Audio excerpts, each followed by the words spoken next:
どうしよう。よよ。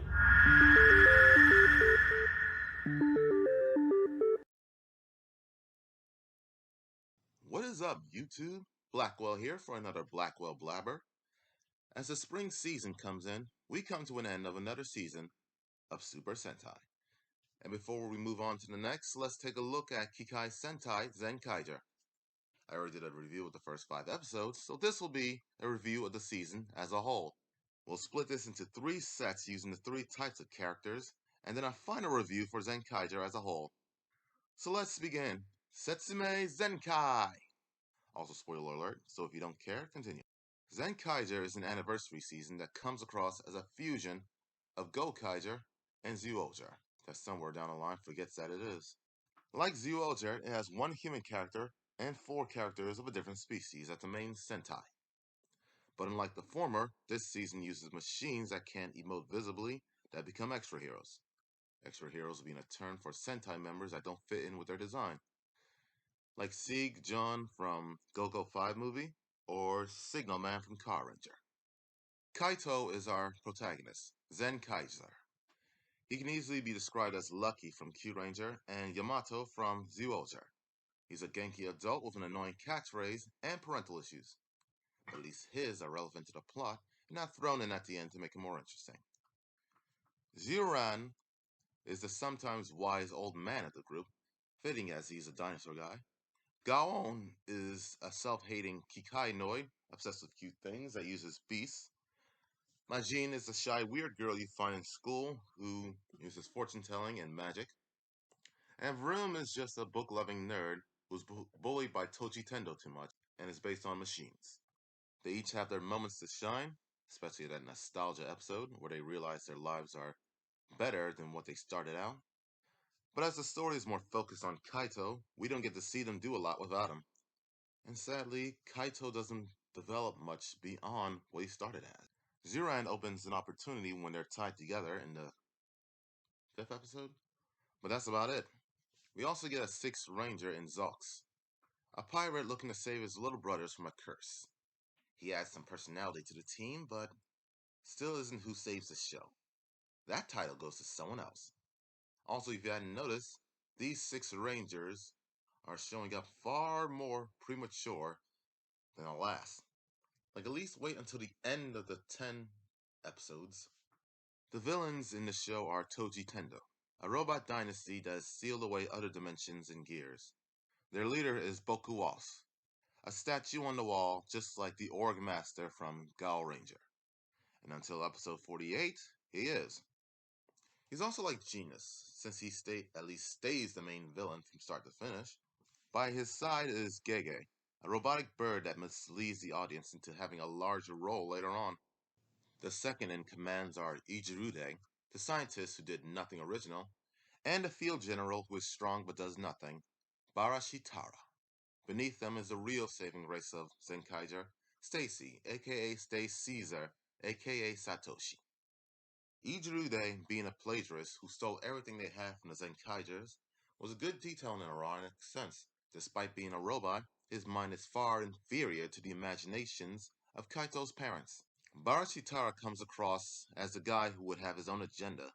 I mean, he shows up, watches the Zenkaigers transform in front of him every single time, and says, "Omoshiroi," before leaving. You'd think he'd evolve into a bigger bad guy that takes over Tochi Tendo. But that doesn't happen. He even has a perfect angle of being a proper villain, a despicable bad guy. Or did everyone overlook his kill count of 100 wives and children who came after him? Stacy is his son who wants to move up the ranks above him, but that goal becomes second to his envy of Kaito that fuels their rivalry.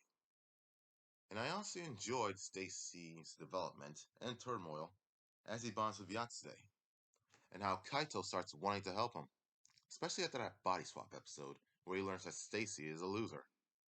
Oh, and on that, once again, Toei had the actors voice the characters with their personalities.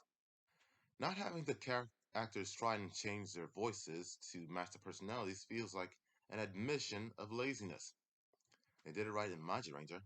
Oh, and before I forget, there was one final villain, Kami-sama. He appears as a voice through others, starting with Gege, in order to assist the Zenkaigers to take down Toji Tendo, all so he can steal the other worlds away anyway.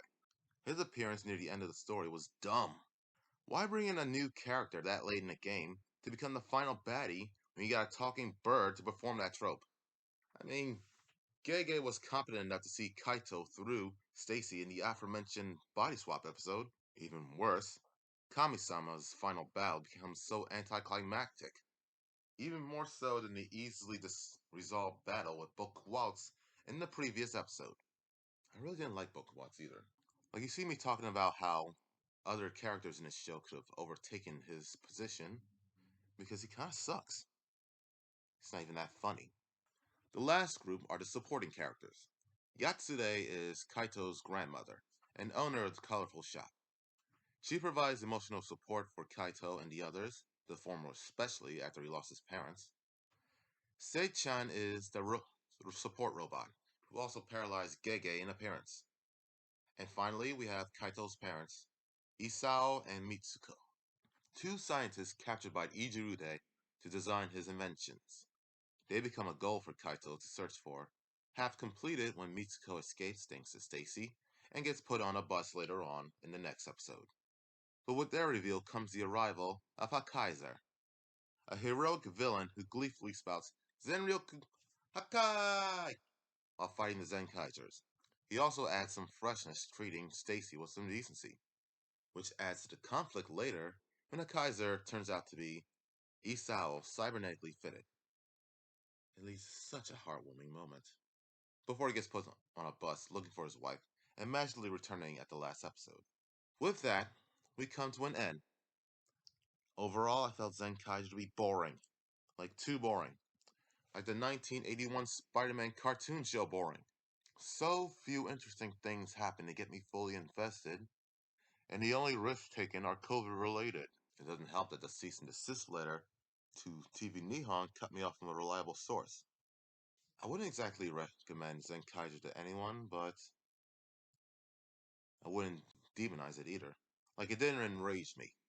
And now the half-decade seasons, which is from Q Ranger to Zenkaiger, I would say it ranks at 4 above Ryu Soldier. So I'll be giving Zenkaiger a 2.5 out of 5. Which reminds me, I'll be taking back my statement of Kamen Rider Saber in my review. Saber is now 2 out of 5. Anyway, thanks for listening to my review. If you want to hear more, then just leave a comment down below.